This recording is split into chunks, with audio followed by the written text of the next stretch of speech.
Malinaw, ang hari at reyna ay nagtapos pagkatapos, ang ilang iba pang nobya ay kailangang hanapin para kay Vegan. Sa madaling sabi, itinuring nila ang kanilang mga nakababatang anak na babae. Si Princess Sarah ay 6 na taong gulang sa 73 si Princess Visera ay 2 lamang. Si Vegan ay hindi kailanman tumingin ng 2 beses sa alinman sa isa sa kanila, sabi ni Alysanna sa hari. I am not sure he is aware that they exist. Baka kung may maester na sumulat tungkol sa kanila sa isang libro. Sasabihin ko kay Grand Maester Elazar na magsimula bukas, sabi ng hari. Pagkatapos ay sinabi niya, siya ay 10 pa lamang. Hindi siya nakakakita ng mga batang babae, hindi hihigit sa nakikita nila sa kanya, ngunit iyon ay magbabago sa lalong madaling panahon. Siya ay sapat na maganda, at isang prinsipe ng Westeros, pangatlo sa linya sa Iron Throne. Sa ilang taon pa ang mga dalaga ay lilipad sa paligid niya na parang mga paru-paro at namumula kung siya ay tumingin sa kanilang direksyon.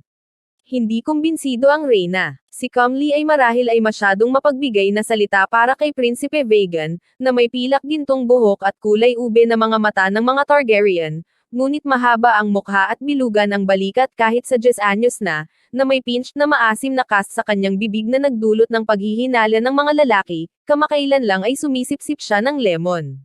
Bilang kanyang ina, ang Her Grace ay maaaring bulag sa mga kapintasang ito, ngunit hindi sa kanyang kalikasan. Natatakot ako sa anumang paru-paro na dumarating sa paligid ni Vegan.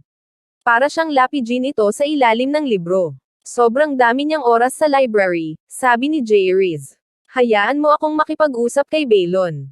Ilalabas natin siya sa bakuran, lalagyan natin ng espada ang kamay niya at kalasag sa braso niya, na siyang magpapatuwid sa kanya.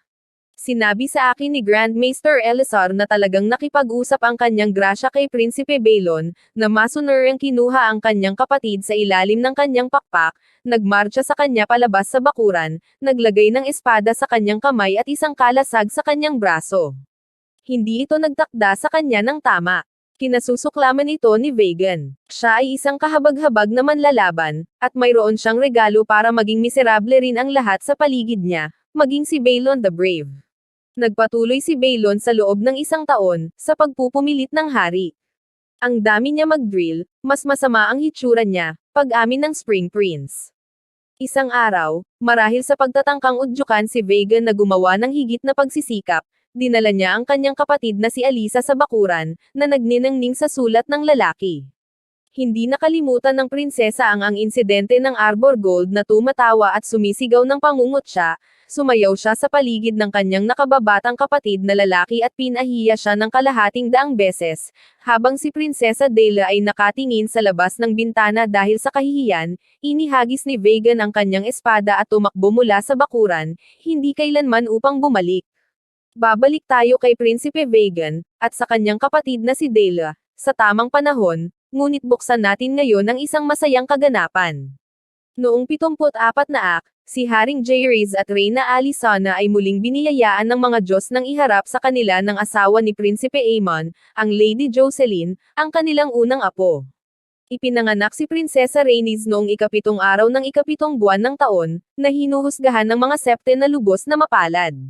Malaki at mabangis, mayroon siyang itim na buhok ng kanyang ina na Baratheon at ang maputlang violet na mga mata ng kanyang tatay na Targaryen.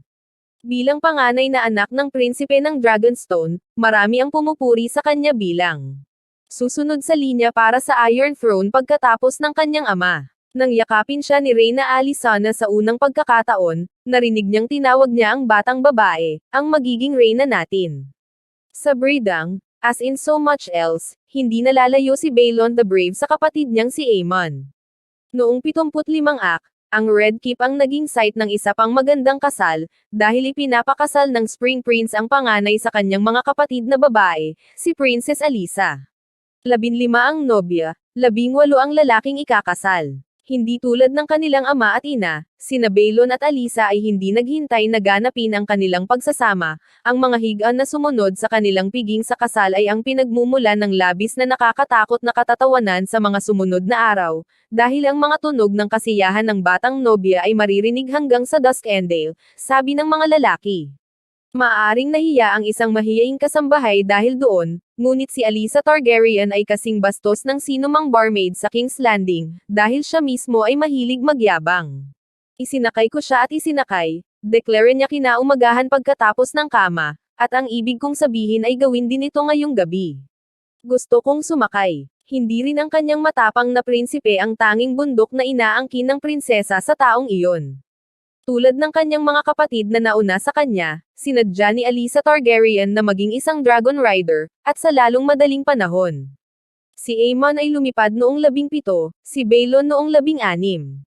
Sinadya ni Alyssa na gawin ito sa 15.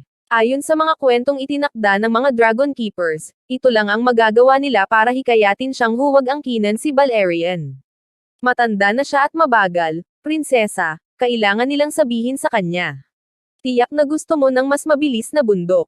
Sa huli ay nanag sila, at si Prinsesa Alyssa ay umakyat sa langit sa ibabaw ni Melice, isang napakagandang Escarlata na she-dragon, na hindi pa nakasakay. Mga pulang dalaga, tayong dalawa, pagyayabang ng prinsesa, na tumatawa, ngunit ngayon ay pareho na tayong nakasakay. Ang prinsesa ay bihirang malayo sa Dragon Pit pagkatapos ng araw na iyon. Ang paglipad ay ang pangalawang pinakamatamis na bagay sa mundo, madalas niyang sabihin, at ang pinakamatamis na bagay ay hindi mabanggit sa piling ng mga babae. Hindi nagkamali ang Dragon Keepers, si Melice ay kasing bilis ng dragon na nakita ni Westeros, na madaling nalampasan sina Carex at Vhagar nang siya at ang kanyang mga kapatid na lalaki ay lumipad ng magkasama. Samantala, nagpatuloy ang problema ng kanilang kapatid na si Vaegon, sa pagkadismaya ng reyna. Ang hari ay hindi lubos na nagkamali tungkol sa mga paru-paro. Sa paglipas ng mga taon at pagtanda ni Vaegon, ang mga kabataang babae sa korte ay nagsimulang magbayad ng pansin sa kanya. Ang edad, at ilang hindi komportable na mga talakayan sa kanyang ama at sa kanyang mga kapatid, ay nagturo sa prinsipe ng mga simulain ng kagandahang loob, at hindi niya pinipiga ang sinuman sa mga batang babae, sa kaginhawaan ng reyna. Ngunit hindi rin niya pinapansin ang sinuman sa kanila. Ang mga libro ay nanatiling kanyang tanging hilig, kasaysayan, kartografiya, matematika, mga wika. Si Grand Maester Elessar, na hindi kailanman alipin ng karapat-dapat, ay umamin na binigyan niya ang prinsipe ng maraming erotikong mga guhit, na iniisip na maaaring ang mga larawan ng mga hubad na dalaga na nakikipagkamport sa mga lalaki at hayop at isa't isa ay maaaring magpasiklab ng interes ni Vaegon sa mga alindog ng mga babae. Iningatan ng prinsipe ang aklat, ngunit hindi nagpakita ng pagbabago sa pag-uugali. Ito ay sa ika-15 araw ng pangalan ni Prince Vaegon sa 78 isang taon bago ang kanyang pagkalalaki, na sina Jaehaerys at Alysanne ay nagpahayag ng malinaw na solusyon sa Grand Maester. Sa tingin mo, baka si Vaegon ay may kakayahan bilang isang maester? Hindi, diretsyong sagot ni Elessar. Nakikita mo ba siyang tinuturuan ang ilang mga anak ng Panginoon kung paano magbasa at magsulat at gumawa ng mga simpleng sums? Nag-iingat ba siya ng uwak sa kanyang silid, o anumang uri ng ibon? Naiisip mo ba na inaalis niya ang durog na binti ng isang lalaki, o nagsilang ng sanggol? Lahat ang mga ito ay kinakailangan ng isang maester. Ang Grand Maester ay huminto, pagkatapos ay nagsabi, si Vaegon ay hindi maester, ngunit maaari siyang magkaroon ng mga gawa ng isang archmaester sa kanya. Ang Citadel ay ang pinakadakilang imbakan ng kaalaman sa kilalang mundo. Ipadala siya doon. Baka mahanap niya sa silid-aklatan, kung hindi, mawawala siya sa mga aklat na hindi mo na kailangang alalahanin muli ang iyong sarili sa kanya. Ang kanyang mga salita ay tumama sa bahay. Pagkaraan ng 3 araw, ipinatawag ni Haring Jaehaerys si Prinsipe Vaegon sa kanyang solar para sabihin sa kanya na sasakay siya ng barko para sa Old Town sa loob ng 2 linggo. The Citadel will take charge of you, sabi ni His Grace. Ito ay para sa iyo upang matukoy kung ano ang magiging sa iyo. Mabilis na tumugon ang prinsipe, gaya ng nakagawian niya. Yes, Father. Mabuti. Pagkatapos ay sinabi ni Jaehaerys sa reyna na sa tingin niya ay muntik nang ngumiti si Vaegon, si Prinsipe Baelon ay hindi tumitigil sa pagngiti mula noong kanyang ikasal. Kapag hindi nasa taas, bawat oras na magkasama sina Baelon at Alyssa, kadalasan sa kanilang kama. Si Prinsipe Baelon ay isang mabangis na bata, dahil ang parehong mga hiyawan ng kasiyahan na umalangaw sa mga bulwagan ng Red Keep sa gabi ng kanilang kama ay narinig ng marami pang gabi sa mga sumunod na taon. At sa lalong madaling panahon, lumitaw ang inaasam-asam na resulta, at si Alyssa Targaryen ay lumaki ng may anak.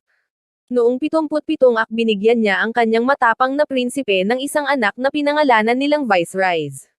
Inilarawan ni Septon Barth ang batang lalaki bilang isang mabilog at kaaya-ayang batang lalaki na tumawa ng higit pa kaysa sa sinumang babe na nakilala ko, at nag-aalaga ng napakalustili na pinatuyo niya ang kanyang basang nurse. Laban sa lahat ng payo, pinalakpak ng kanyang ina ang bata sa mga lampin, itinali sa kanyang dibdib, at dinala siya sa itaas kay Melais noong siya ay 9 na araw na gulang. Pagkaraan ay sinabi niyang si Viserys ay humajijek sa buong panahon. Ang pagdadala at panganganak ng isang bata ay maaaring isang kagalakan para sa isang batang babae na 10 at 7, tulad ng Prinsesa Alyssa, ngunit ito ay medyo ibang bagay para sa isa sa 40, tulad ng kanyang ina, si Reyna Alysanna. Ang kagalakan ay sa makatuwid ay hindi lubusang nawala nang ang Her Grace ay natagpo ang buntis muli. Ipinanganak si Prinsipe Valerian noong 77 pagkatapos ng isa pang mahirap na trabaho na nakitang nakakulong si Alysanna sa kanyang kama sa loob ng kalahating taon. Tulad ng kanyang kapatid na si Gaemon 4 na taon na ang nakaraan, siya ay isang maliit at may sakit na sanggol, at hindi kailanman umunlad. Dumating ang kalahating dosenang basang nurse at hindi nagtagumpay. Noong 78 namatay si Valerian, 2 linggong kulang sa kanyang unang pangalan. Tinanggap ng Reyna ang kanyang pagpanaw ng may pagbibitiw. Ako ay 42 taong gulang, ang sabi niya sa hari. Dapat makontento ka na sa mga anak na binigay ko sa iyo. Mas nababagay ako sa pagiging lola kaysa sa isang ina ngayon, natatakot ako. Hindi ibinahagi ni Haring Jaehaerys ang kanyang katiyakan. Ang aming ina, si Reyna Alyssa, ay 46 nang ipanganak niya si Jocelyn, itinuro niya si Grand Maester Elessar. Ang mga Diyos ay maaring hindi tapos na sa atin. Hindi siya nagkamali. Nang sumunod na taon, ipinaalam ng Grand Maester kay Reyna Alysanna na siya ay muling nagdadalang tao, na ikinagulat at nadismaya. Ipinanganak si Prinsesa Gale noong 80 nang ang Reyna ay 44. Tinawag na, ang Winter Child, para sa panahon ng kanyang kapanganakan, at dahil ang Reyna ay nasa taglamig ng kanyang mga taon ng panganganak, sabi ng ilan siya ay maliit, mapatla, at mahina. Ngunit determinado si Grand Maester Elessar na hindi siya magdurusa, ang kapalaran ng kanyang mga kapatid na sina Gaemon at Valerian. Hindi rin siya. Sa tulong ni Septa Lyra, na nagbabantay sa sanggol gabi at araw, si Elessar ay nag-aalaga sa prinsesa sa isang mahirap na unang taon, hanggang sa wakas ay tila siya ay mabubuhay. Nang maabot niya ang kanyang unang pangalan, malusog pa rin kung hindi malakas, nagpasalamat si Reyna Alysanna sa mga Diyos. Nagpapasalamat din siya sa taong iyon na sa wakas ay nakaayos na siya ng kasal para sa kanyang ikawalong anak, ang Prinsesa Daela. Nang maayos na si Vaegon, si Daela ang susunod sa pila. Ngunit ang maluha-luha na prinsesa ay nagpakita ng isang ganap na kakaibang uri ng problema. Ang aking munting bulaklak, ay kung paano siya inilarawan ng Reyna. Gaya ni Alysanna mismo, si Daela ay maliit sa kanyang mga daliri sa paa, siya ay tumayo ng 5 talampakan 2 pulgada at may isang childish na aspeto sa kanya na humantong sa lahat ng nakakakilala sa kanya na isipin na siya ay mas bata sa kanyang edad. Hindi tulad ni Alysanna, siya ay maeslan din, sa mga paraan na hindi kailanman naging Reyna. Ang kanyang ina ay walang takot, parang laging takot si Daela. Nagkaroon siya ng isang kuting na mahal niya hanggang sa kinurot siya nito, pagkatapos ay hindi siya lalapit sa isang pusa. Tinakat siya ng mga dragon, maging si Silverwing. Ang pinakamainam na pagsaway ay magpapaluha sa kanya. Minsan, sa mga bulwagan ng Redkeep, nakatagpo ni Daela ang isang prinsipe mula sa Summer Isle sa kanyang balahibong balabal, at napasigaw siya sa takot. Nagawa ang itim niyang balat kunin siya bilang isang demonyo. Malupit man ang sinabi ng kanyang kapatid na si Vaegon, may katotohanan sa kanila. Si Daela ay hindi matalino, kahit ang kanyang septa ay kailangang umamin. Natuto siyang magbasa pagkatapos ng isang uso, ngunit huminto, at walang ganap na pag-unawa. Tila hindi niya maalala kahit ang pinakasimpleng mga panalangin. Siya ay may matamis na boses, ngunit natatakot kumanta, palagi siyang nagkakamali sa mga salita. Gustong-gusto niya ang mga bulaklak, ngunit natatakot sa mga hardin, muntik na siyang masaktan ng isang bubuyog. Si Jaehaerys, higit pa kay Alysanna, ay nawalan ng pag-asa sa kanya. Hindi man lang siya makikipag-usap sa isang batang lalaki. Paano siya magpakasal? Maaari naming ipagkatiwala siya sa pananampalataya, ngunit hindi niya alam ang kanyang mga panalangin, at sinabi ng kanyang septa na umiiyak siya kapag hiniling na basahin ng malakas mula sa The Seven-Pointed Star. Ang reyna ay palaging tumatayo sa kanyang pagtatanggol. Si Dale ay matamis at mabait at magiliw. Siya ay may napakalambot na puso. Bigyan mo ako ng panahon, at hahanap ako ng Panginoon na magmamahal sa kanya. Hindi lahat ng Targaryen ay kailangang humawak ng espada at sumakay ng dragon. Sa mga taon na sumunod sa kanyang unang pamumulaklak, naakit ni Daela Targaryen ang mata ng maraming batang Panginoon, gaya ng inaasahan. Siya ay isang anak na babae, at ang pagkadalaga ay nagpaganda lamang sa kanya. Ang kanyang ina ay nasa trabaho rin, na nag-aayos ng mga bagay sa lahat ng paraan na magagawa niya upang mailagay ang angkop na pag-asa sa kasal sa harap ng prinsesa. Sa 13 ay ipinadala si Daela sa Driftmark upang makilala si Corlys Velaryon, ang apo ng Lord of the Tides. 10 taong mas matanda sa kanya, ang hinaharap na si Snake ay isa ng bantog na marinero at kapitan ng mga barko. Si Daela ay nagutom sa pagtawid sa Blackwater Bay, gayunpaman, at sa kanya return complained na, mas gusto niya ang kanyang mga bangka kaysa sa akin. Hindi siya nagkamali doon. Noong 14, nakipagsabayan siya kina Dennis Swan, Simon Staunton, Gerald Templeton, at Ellard Crane, na pawang mga promising squires sa kanyang edad, ngunit sinubukan ni Staunton na painumin siya ng alak at hinalikan siya ni Crane, ang mga labi nang hindi siya umaalis, na pinaluha siya. Sa pagtatapos ng taon ay nagpa siya si Daela na kinasusuklaman niya silang lahat. Sa 15 gulang, dinala siya ng kanyang ina sa mga ilog patungo sa Raventree, sa isang wheelhouse, dahil si Daela ay natatakot sa mga kabayo kung saan si Lord. Masayang pinasaya ni Blackwood si Queen Alysanna habang ang kanyang anak ay nagbabayad ng korte sa prinsesa. Matangkad, matikas, magalang, at mahusay magsalita, si Royce Blackwood ay isang magaling na bowman, isang mahusay na eskrimador, at isang mga awit, na nagpatunaw sa puso ni Daela sa mga balad ng kanyang sariling komposisyon. Sa loob ng ilang sandali ay tila isang mapapangasawa na ang nalalapit, at si Queen Alysanna at Lord Blackwood ay nagsimulang talakayin ang mga plano sa kasal. Naglaho ang lahat nang malaman ni Daela na pinanatili ng Blackwood ang mga lumang Diyos, at inaasahang sasabihin niya ang kanyang mga panata sa harap ng isang weirwood. Hindi sila naniniwala sa mga Diyos, sabi niya sa kanyang ina, natakot. Pupunta ako sa impyerno. Ang kanyang 16 na araw ng pangalan ay mabilis na nalalapit, at kasama nito ang kanyang pagkababae. Nasa dulo na si Reyna Alysanna, at nawalan na ng pasensya ang hari. Sa unang araw ng 80 taon mula noong pananakop ni Aegon, sinabi niya sa Reyna na gusto niyang makasal si Daela bago matapos ang taon. Kung gusto niya makakahanap ako ng 100 lalaki at ihanay sila sa harap niya na hiyubot-hubad, at mapipili niya ang gusto niya, aniya. I would sooner she married a lord, but if she prefers a hedge knight or a merchant or Pate the Pig Boy, I am past the point of caring, so long as she picks someone. Ang 100 hubad na lalaki ang tatakutan sa kanya, sabi ni Alysanna, hindi mapakali. Ang 100 hubad na itik ay tatakutan siya, sagot ng hari. At kung hindi siya ikakasal? Tanong ng Reyna. Sabi ni Maegol hindi gugustuhin ng Faith ang isang babae na hindi nakakabasa ng kanyang mga panalangin.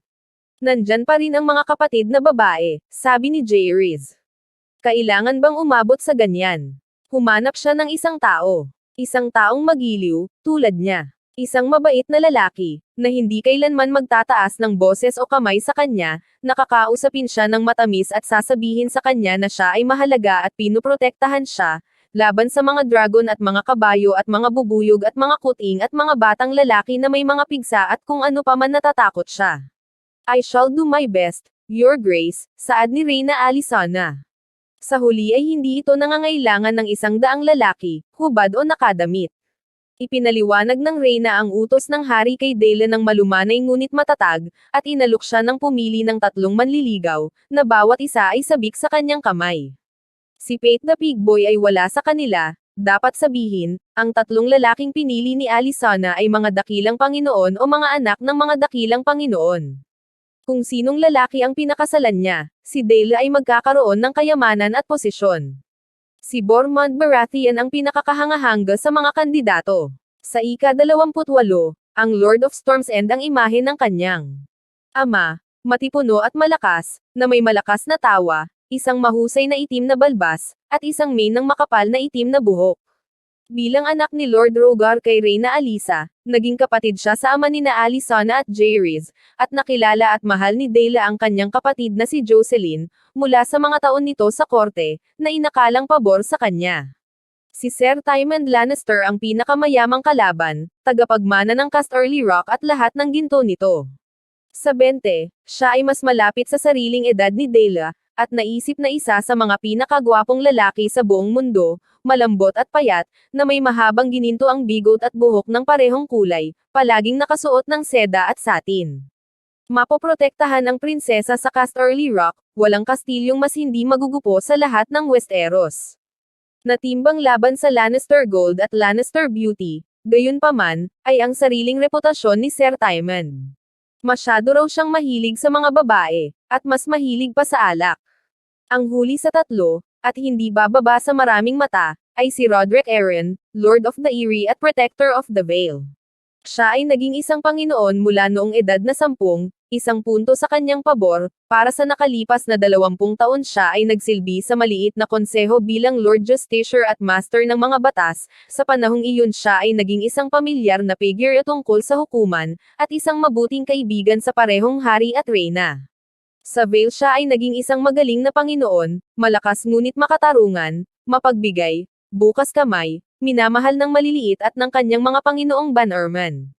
Bilang karagdagan, napawalang sala niya ang kanyang sarili ng maayos sa King's Landing, matino, maalam, magaling magpatawa, siya ay itinuturing na isang mahusay na asset sa konseho. Si Lord Arryn ang pinakamatanda sa tatlong kalaban, gayunpaman, sa edad na 36, siya ay 20 taong mas matanda kaysa sa prinsesa, at bukod pa sa isang ama, na may 4 na anak na iniwan sa kanya ng kanyang yumaong unang asawa. Maikli at nakakalbo, na may tiyan, hindi si Arryn ang lalaking pinapangarap ng karamihan sa mga dalaga, inamin ni Reyna Alicona, ngunit siya ang uri na hiniling mo, isang mabait at magiliw na lalaki, at sinabi niyang minahal niya ang aming munting babae, taon. Alam kong paprotektahan niya siya. Sa pagkamangha ng bawat babae sa korte, maliban sa Reyna, pinili ni Prinsesa Daela si Lord Roderick upang maging asawa. Mukhang hindi magaling at matalino, tulad ni ama, sabi niya kay Reyna Alicona, at mayroon siyang 4 na anak. Ako ang magiging bagong ina nila. Ang naisip ng Her Grace sa outburst na iyon ay hindi na itala. Ang salaysay ni Grand Maester Elessar tungkol sa araw na ito ay nagsasabing, Gods be good. Hindi magiging mahabang kasalan ang kanilang kasal. Gaya ng nais ng hari, ikinasal sina Prinsesa Daela at Lord Roderick bago matapos ang taon. Ito ay isang maliit na seremonya sa sept sa Dragonstone, dinaluhan lamang ng mga malalapit na kaibigan at kamag-anak, mas malaking pulutong ang ginawa sa prinsesa na lubhang hindi komportable. Wala ring kama. Nako, hindi ko matitiis iyon, dapat akong mamatay sa kahihiyan, sinabi ng prinsesa sa kanyang asawa, at pumayag si Lord Roderick sa kanyang nais. Pagkatapos, dinala ni Lord Arryn ang kanyang prinsesa pabalik sa Eyrie. Kailangan ng aking mga anak na makilala ang kanilang bagong ina, at gusto kong ipakita ang Vale kay Daela. Mas mabagal ang buhay doon, at mas tahimik. Magugustuhan niya iyon. I swear to you, Your Grace, she will be safe and happy. At ganoon din siya, pansamantala. Ang panganay sa 4 na anak ni Lord Roderick mula sa kanyang unang asawa ay isang anak na babae, si Ellis, 3 taong mas matanda sa kanyang bagong madrasta. Nag-away silang dalawa, simula nung una. Daela doted sa 3 mas batang mga bata, gayunpaman, at sila ay tila sasamba sa kanya sa turn.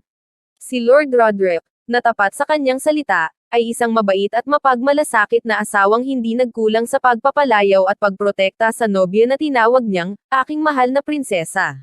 Ang mga liham tulad ng ipinadala ni Daela sa kanyang ina, mga liham na karamihan ay isinulat para sa kanya ng nakababatang anak na babae ni Lord Roderick, si Amanda, na nagsasaad kung gaano siya kasaya, kung gaano kaganda ang Vale, kung gaano niya kamahal ang mga anak ng kanyang Panginoon, kung gaano ang lahat sa Eyrie, mabait sa kanya, naabot ni Prinsipe Aemon ang kanyang ika-26 na araw ng pangalan noong 81 at pinatunayan ang kanyang sarili na higit sa kakayahan sa digmaan at kapayapaan. Bilang tagapagmana ng Iron Throne, nadama na Conais nais na kumuha siya ng mas malaking papel sa pamamahala ng kaharian bilang isang miyembro ng Konseho ng Hari. Alinsunod dito, pinangalanan ni Haring Jaehaerys ang prinsipe bilang kanyang Justiciar at Master of Laws kapalit ni Roderick Arryn. Ipapaubaya ko sa iyo ang paggawa ng batas, kapatid, deklara ni Prinsipe Balon, habang umiinom sa appointment ni Prinsipe Aemon. Maaga akong gumawa ng mga anak. At iyon lang ang ginawa niya. Sa paglaon ng taon ding iyon, ipinanganak ni Prinsesa Alyssa ang kanyang Spring Prince ng pangalawang anak na lalaki, na tinawag na Daemon. Ang kanyang ina, na hindi mapigilan gaya ng dati, ay dinala ang sanggol sa langit kay Mel-Ais sa loob ng 2 linggo ng kanyang kapanganakan, tulad ng ginawa niya sa kanyang kapatid na si Viserys. Sa Vale, gayunpaman, ang kanyang kapatid na si Daela ay hindi rin ginagawa malapit. Pagkatapos ng 1 taon at kalahati ng kasal, ibang uri ng mensahe ang dumating sa Red Keep ni Raven. Napakaikli nito, at nakasulat sa sariling kamay ni Daela na hindi tiyak. May anak ako, sabi nito. Inay, please come. Natatakot ako. Natakot din si Reyna Alysanna, nang mabasa niya ang mga salitang iyon. Sumakay siya sa Silverwing sa loob ng ilang araw at mabilis na lumipad patungo sa Vale, bumaba muna sa Gulltown bago tumuloy sa Gates of the Moon, at pagkatapos ay pataas ng langit sa Eyrie. 82 ak noon, at dumating ang Her Grace 3 buwan bago mangganganak si Daela. Kahit na ang prinsesa ay nagpahayag ng kagalakan na dumating ang kanyang ina, at humingi ng paumanhin sa pagpapadala sa kanya ng isang kamangmangan na sulat, ang kanyang takot ay ramdam. Napaluha siya sa kaunting dahilan, at kung minsan ay walang dahilan, sabi ni Lord Roderick. Ang kanyang anak na si Ellis ay dismissive, na nagsasabi sa Her Grace, akala mo siya ang unang babaeng nagkaanak, ngunit nag-aalala si Alysanna. Napakasela ni Daela, at napakabigat ng dinadala niya.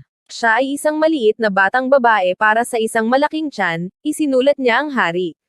Matatakot din ako, kung ako siya. Nanatili si Reyna Alysanna sa tabi ng prinsesa para sa natitirang bahagi niya pagkakulong, pag-upo sa tabi ng kanyang kama, pagbabasa sa kanya upang matulog sa gabi, at inaaliw ang kanyang mga takot.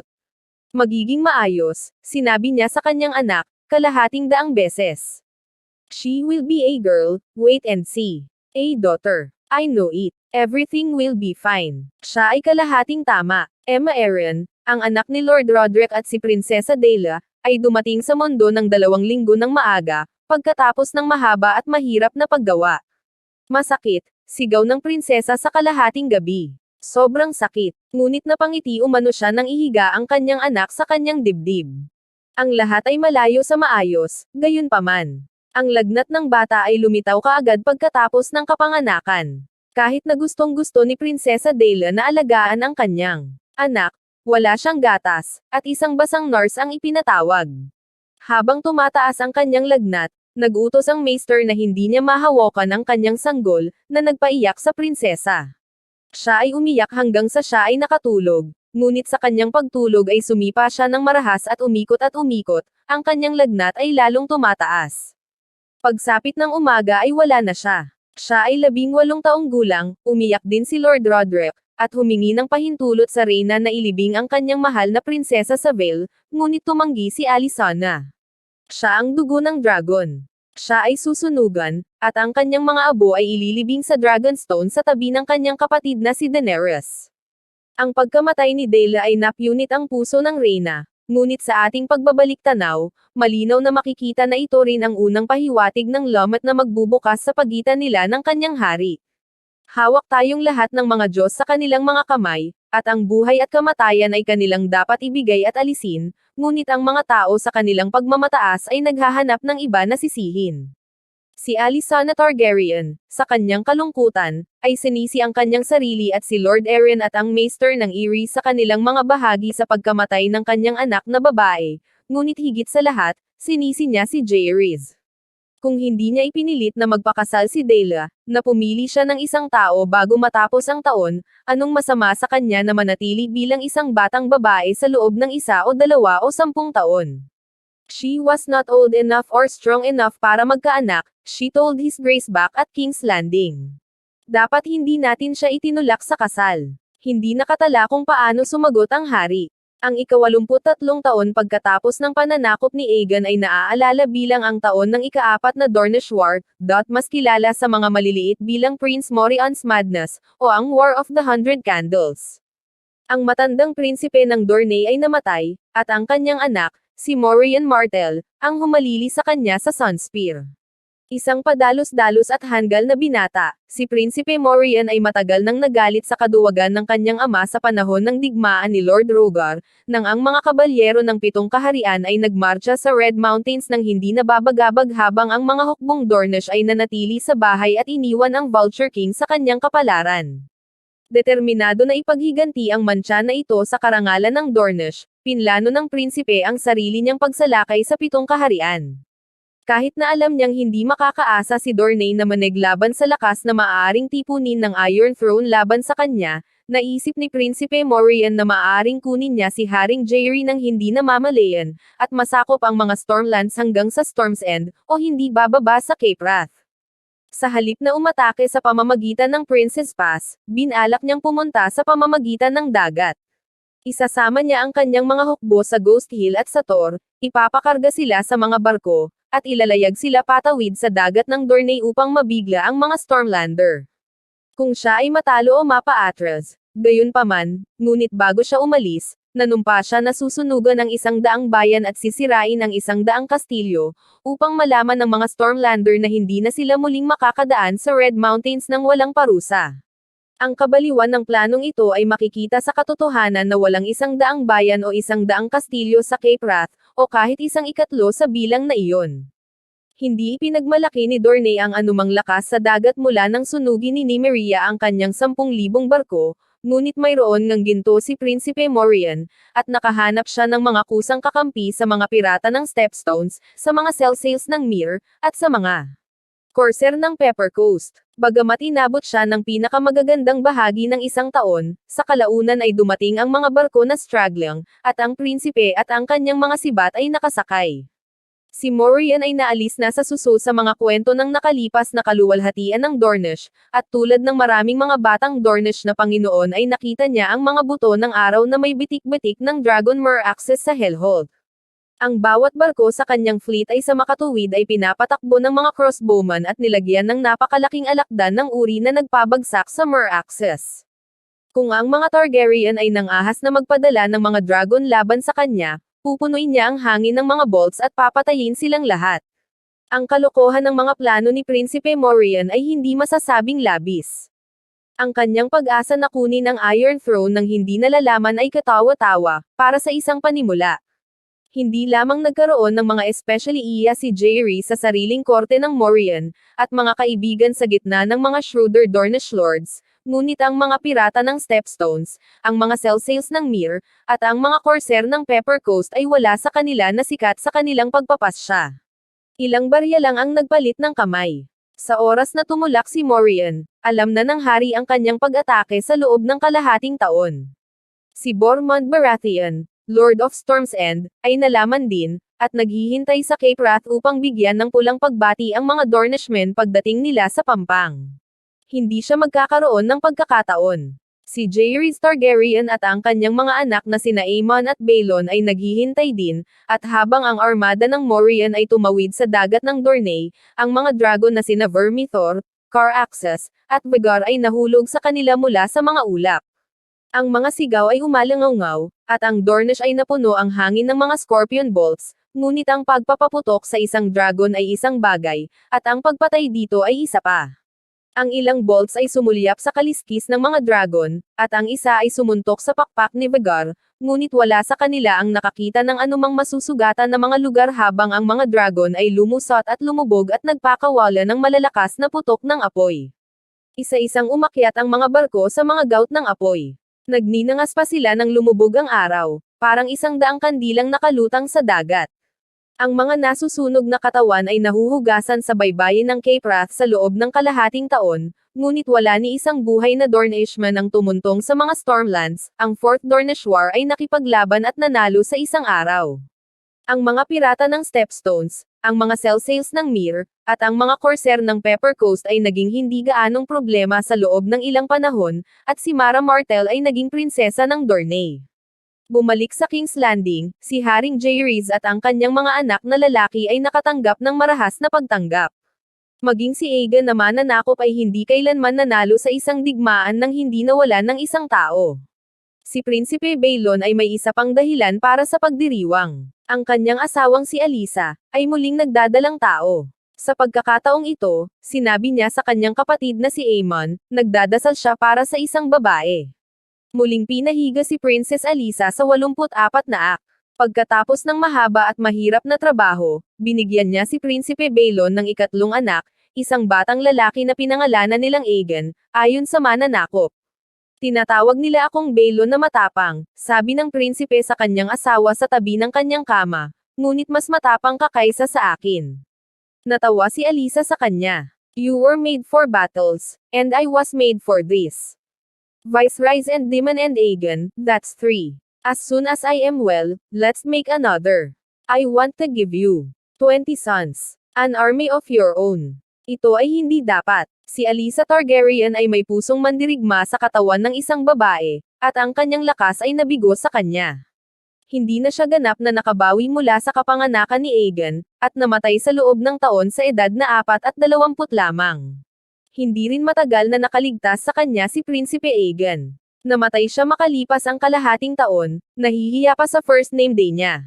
Bagamat nadurog sa kanyang pagkawala, naaliw si Balon sa dalawang malalakas na anak na iniwan niya sa kanya, sina Viserys at Daemon, at hindi tumitigil na parangalan ang alaala ng kanyang matamis na ginang na may sirang ilong at hindi magkatugmang mga mata.